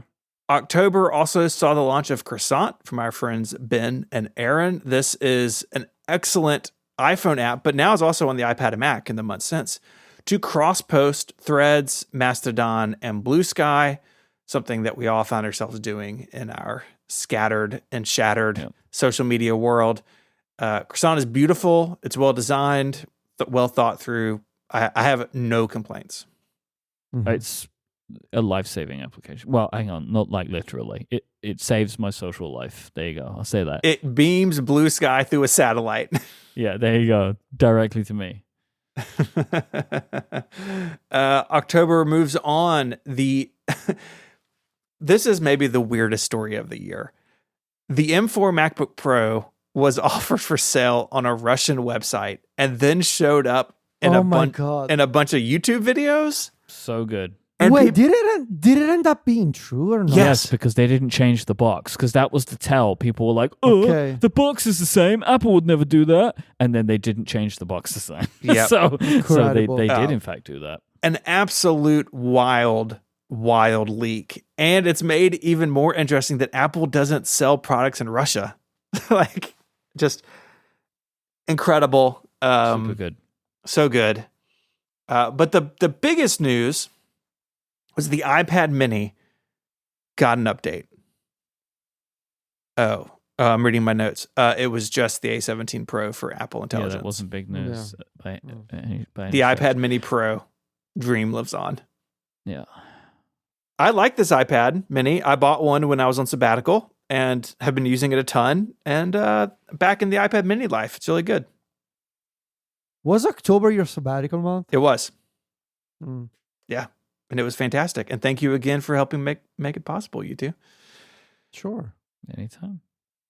It's funny that I got. Actually, I retract what I just said. I said anytime. I don't mean that. See ya.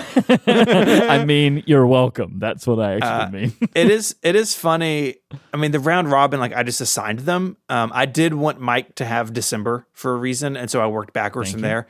It's funny that I got October because I wasn't around for any of this. That's good. No, that's good. Tell me what you think about all the things that happened. Yeah. When you Well, were the away. next thing is another AI error.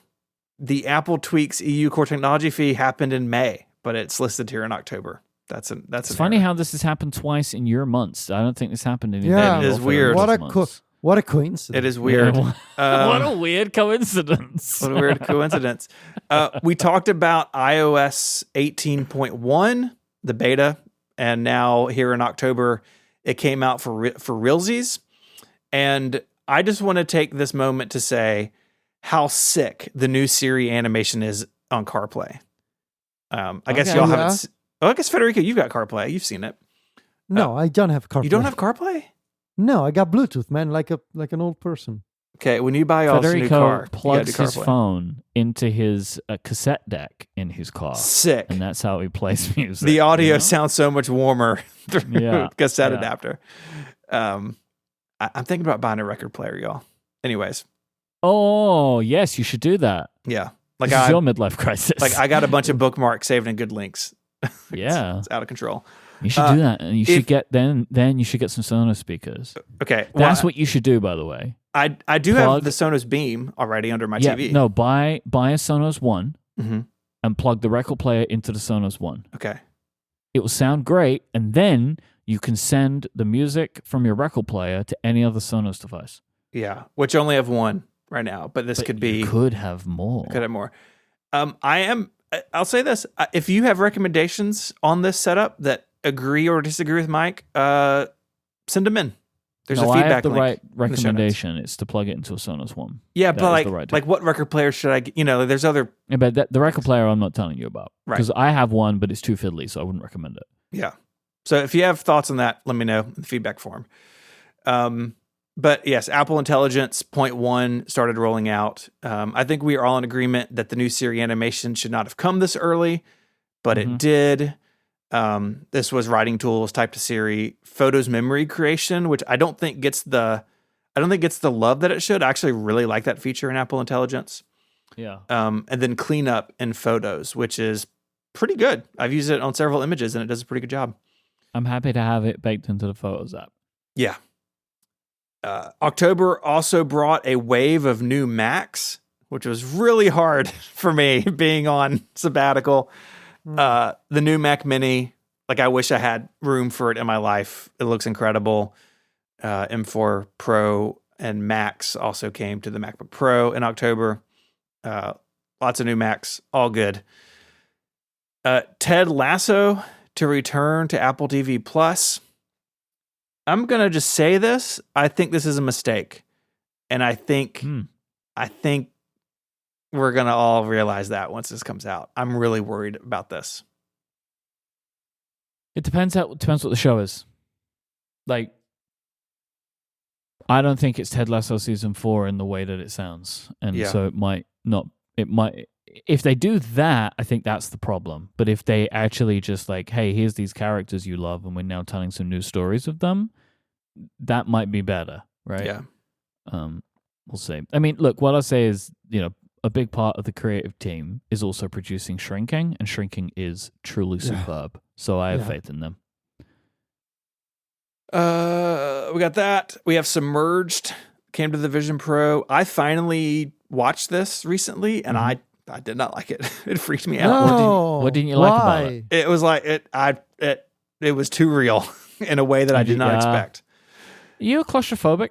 Not really, but it You felt might be now. It felt it might be now. And then Dan Riccio. Riccio? Oh, I wonder why you said it like that. You weren't sure of the pronunciation. I wasn't sure of the. Yeah. Well, what do you call our co-host? What's his name? Federico. No. Oh, yeah. See, you should know it. That's what you call him all the time. Frederico. Dan's going to retire after 26 Dan. years. But Well done. Bye, Dan. By Dan. John Ternus is then promoted to oversee all he hardware. does. Consolidating power. Yeah. Now's the 2024. time, John. 2024 is the year of John Ternus. Yep. You got to meet Oh us no, too. that's my yearly theme for next year. It's just John Ternus is your It's leader. No, it's Pretty the good. year of John. It's the year of John Ternus. Pretty That's good my yearly theme. theme. Pretty Yeah, good theme, yeah. to be honest. Yeah. I would agree. So that's October. Good plus. Good plus. I mean, this is all good stuff. I mean, except the iPad Mini, No, good plus. Yes, good plus. Yeah. because I wanted more from it. But this is like all good Apple news. This is just like a good Apple news month, I think, you know? Yeah. Good month. Yeah. Month. Okay. Let's move on to a pretty useless month, which is November. Love it. November. So we got just how many? 5 items on our list. 1, Apple is now selling the Belkin top head strap for the Vision Pro. So once again, Belkin coming in hot as the fixer for Apple's problems. In this case, the lack of a head strap like the one we saw at WWDC last year. Now Belkin is making one. Spigen is also making one, but the Belkin one is the one that you can get from the Have you Apple tried store. the Belkin one, Federico? I have not, because I am perfectly fine with the Spigen one, which is Buy very the similar. Belkin one. Why? It's It's good. better. It's really good. It's more adjustable. It's more adjustable, more easily adjustable than the Spigen one. All right, I'll look into It's it. the best one.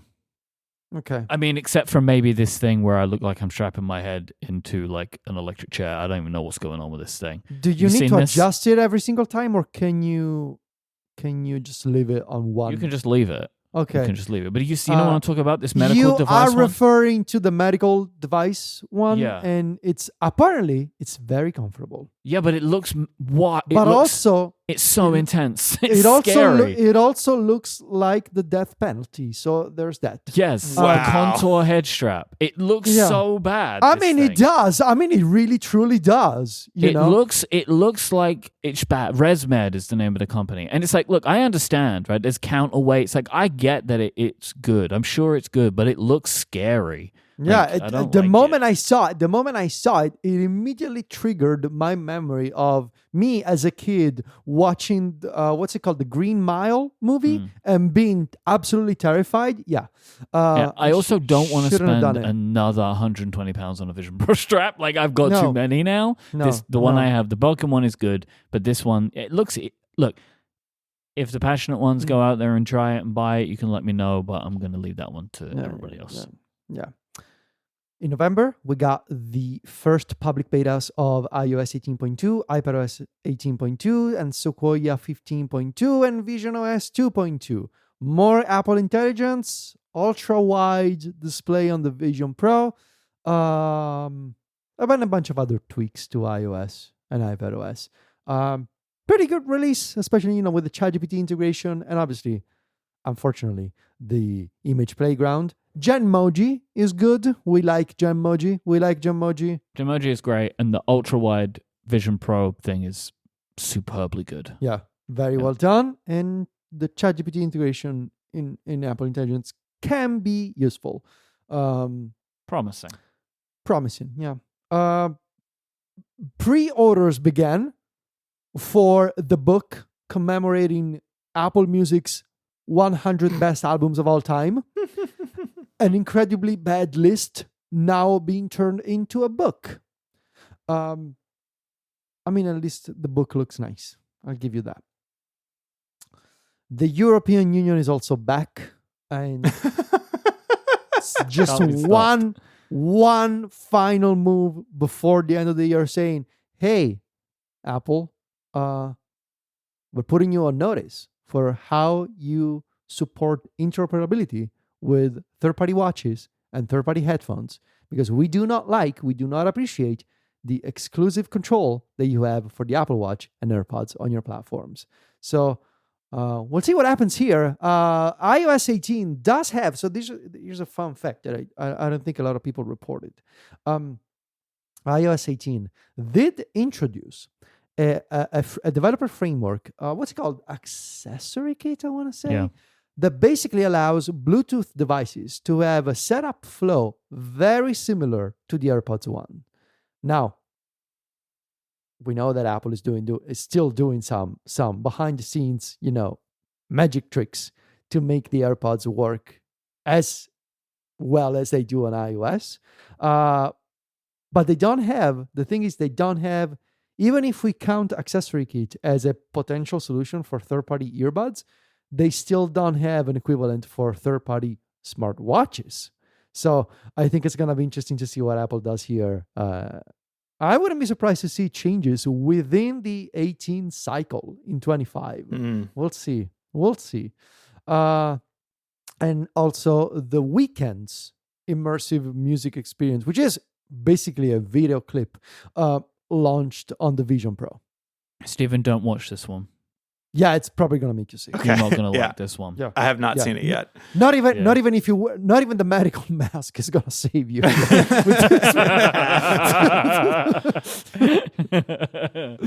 do this one. So that was November. I don't know. Normal. This is a normal month. Normal. We were not upset, so that's good. But also, pretty basic. And we finish out the year with December, aka the stuff you've already heard us talk about in the last couple of weeks. So we'll go through this quickly. We come back to WordPress and Automatic, which has been a running story throughout the year. It was a court gave them basically ruled that they could no longer block WP Engine, as ruled by a judge, until there's an injunction on them trying to block them, and they're going to have to settle it in a court case.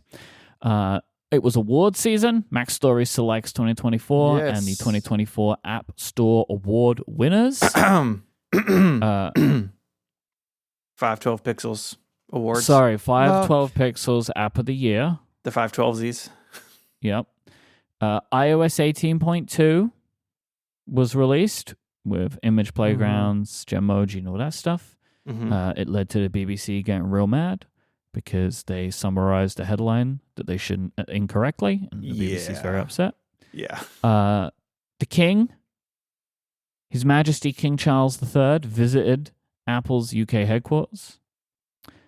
And while this is just a very whatever month, it is a best I love you because I got to share that I'm having a baby in December. Yeah. Well, no, I'm not having a baby in December. In December, I announced we're having a baby. And in fact, the baby is already here. Wait, what? No.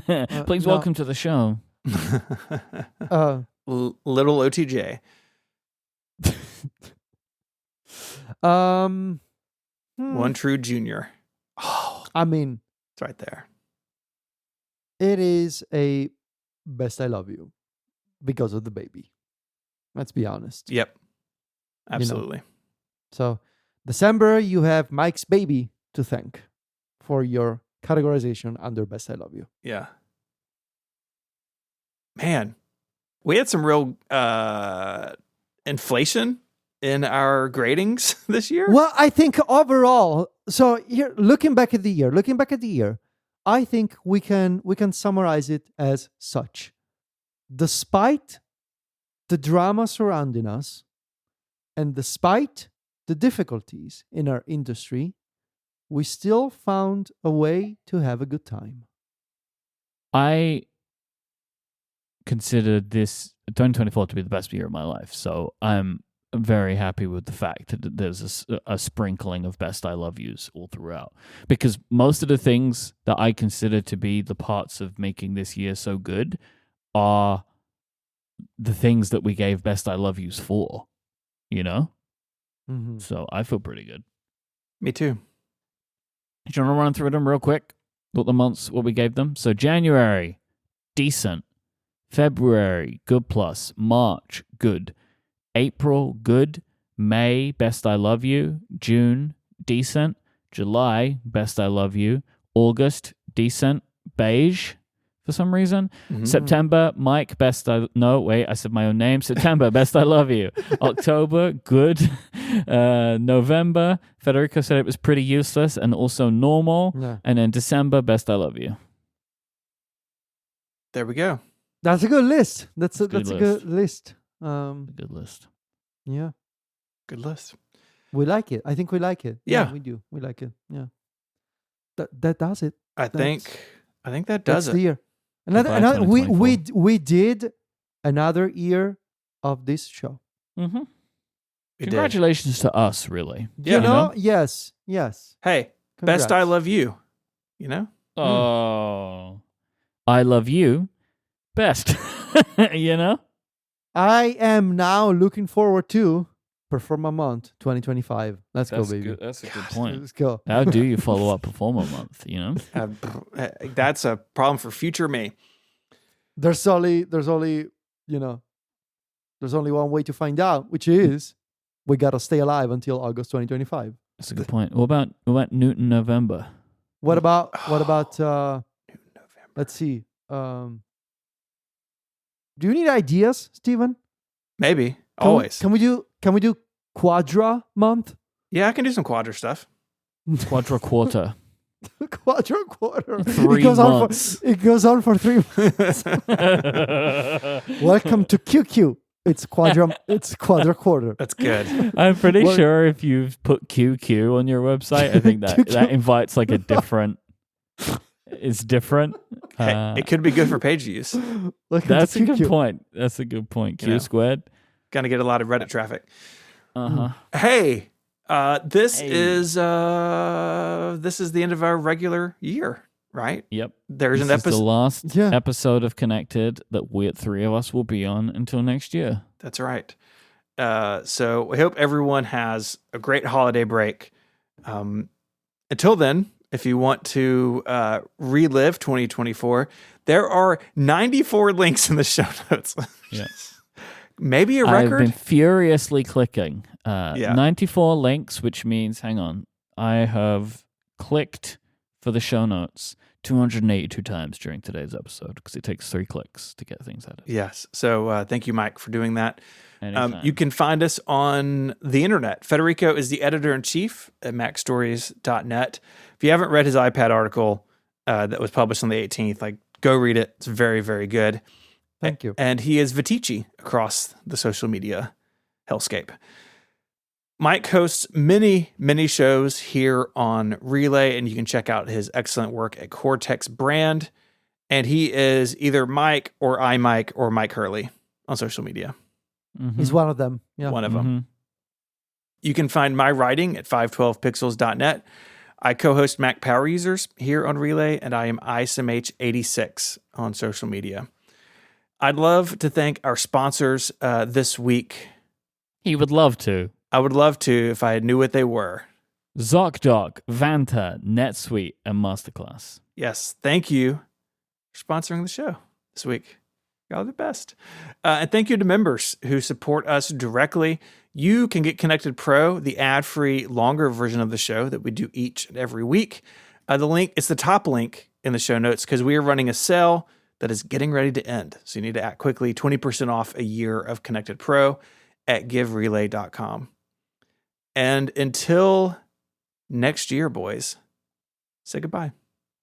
Arrivederci. Cheerio. Bye, y'all.